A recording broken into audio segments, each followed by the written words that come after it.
आइए करवा चौथ की व्रत जो है शुरुआत करें। उधर मुंह कर लीजिए। हाँ, फूल थोड़ा सा ले लीजिए। फूल चलिए।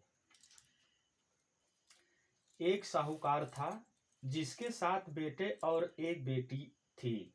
सातों भाई व बहन एक साथ बैठकर भोजन करते थे। एक दिन कार्तिक की चौथ का व्रत आया तो भाई बोला कि बहन आओ बहन भोजन करें।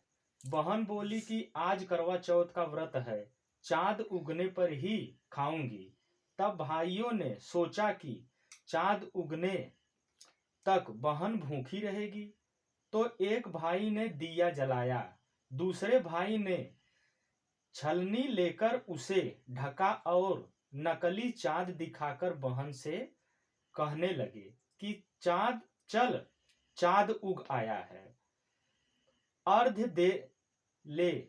बहन अपनी भाइयों से कहने लगी कि चलो अर्घ्य दे। तो भाइया बोले तुम्हारा चांद उगा होगा, हमारा चांद तो रात को उगेगा।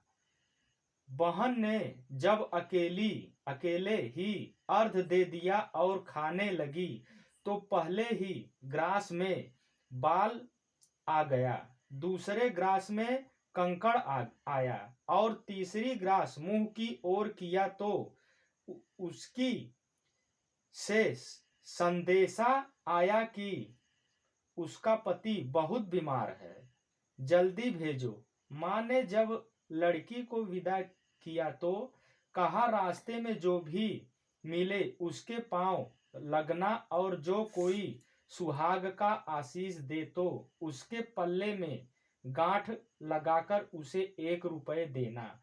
बहन जब भाइयों से विदाई हुई तो रास्ते में जो भी मिला उसने यही आशीष दी कि तुम 7 भाइयों की बहन, तुम्हारे भाई सुखी रहें और तुम उनका सुख देखो। सुहाग का आशीष किसी ने भी नहीं दिया। जब वह ससुराल पहुंची तो दरवाजे पर उसकी छोटी ननद खड़ी थी। वह उसके भी पांव लगी तो उसने कहा कि सुहागिन रहो, सपूती हो। तो उसने यह सुनकर पल्ले में गांठ बांध दी और ननद को सोने का सिक्का दिया। तब भीतर गई तो सास ने कहा कि पति धरती पर पड़ा है, तो वह उसके पास जाकर उसकी सेवा करने के लिए बैठ गई। बाद में सास ने दासी के हाथ बची खुची रोटी भेज दी। इस प्रकार से समय बीतते बीतते मृगशीर मार्गशीर्ष की चौथ आई तो चौथ माता बोली करवा ले भाइयों की प्यारी करवा ले। लेकिन जब उसे चौथ माता नहीं दिखलाई दी तो वह बोली हे माता, आपने मुझे उजाड़ा तो आप ही मेरा उद्धार करोगी, आपको मेरा सुहाग देना पड़ेगा। जब उस चौथ माता ने बताया कि पौष की चौथ आएगी, वह मेरे से बड़ी है, उसे ही सब कहना, वही तुम्हारा सुहाग वापस देगी। पौष की चौथ आकर चली गई, माघ की चली गई, फाल्गुन की चली गई, चैत वैशाख ज्येष्ठ आषाढ़ और श्रावण भादो की चौथ आई और यही कहकर चली गई कि आगे वाली को कहना। असौज की चौथ आई तो उसने बताया कि तुम पर कार्तिक की चौथ नाराज है, उसी ने तुम्हारा सुहाग लिया है, वही वापस कर सकती है। वही आएगी तो पांव पकड़कर विनती करना। यह बताकर वह चली गई। जब कार्तिक की चौथ आई तो वह गुस्से से बोली भाइयों की प्यारी करवा ले, दिन में चांद उगानी करवा ले। व्रत खंडन करने वाली करवा ले, भूखी करवा ले।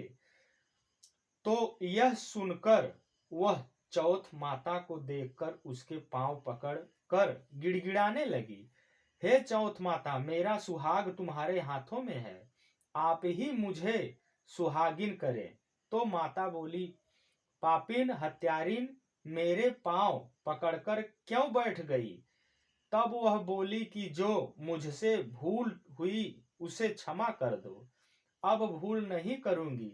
तो चौथ माता ने प्रसन्न होकर आंखों से काजल, नाखूनों में से मेहंदी और टीके में से रोली लेकर छोटी उंगली से उसके आदमी पर छींटा दिया। तो वह उठकर बैठ गया और बोला कि आज मैं बहुत सोया। वह बोली, क्या सोए? मुझे तो 12 महीने हो गए, अब जाकर चौथ माता ने मेरा सुहाग लौटाया। अब उसने कहा कि जल्दी से माता का पूजन करो। जब चौथ की कहानी सुनी, करवा का पूजन किया, तो प्रसाद खाकर दोनों पति पत्नी चौपड़ खेलने बैठ गए। नीचे से दासी आई, उसने उन दोनों को चौपड़ पासे से खेलते देखा तो उसने सासू जी को जाकर बताया। तब से सारे गांव में यह बात प्रसिद्ध होती गई कि सब स्त्रियां चौथ का व्रत करे तो सुहाग अटल रहेगा।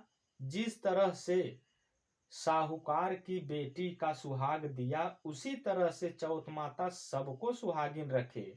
यही करवा चौथ के उपवास की सनातन महिमा है। पहला अध्याय संपूर्णम।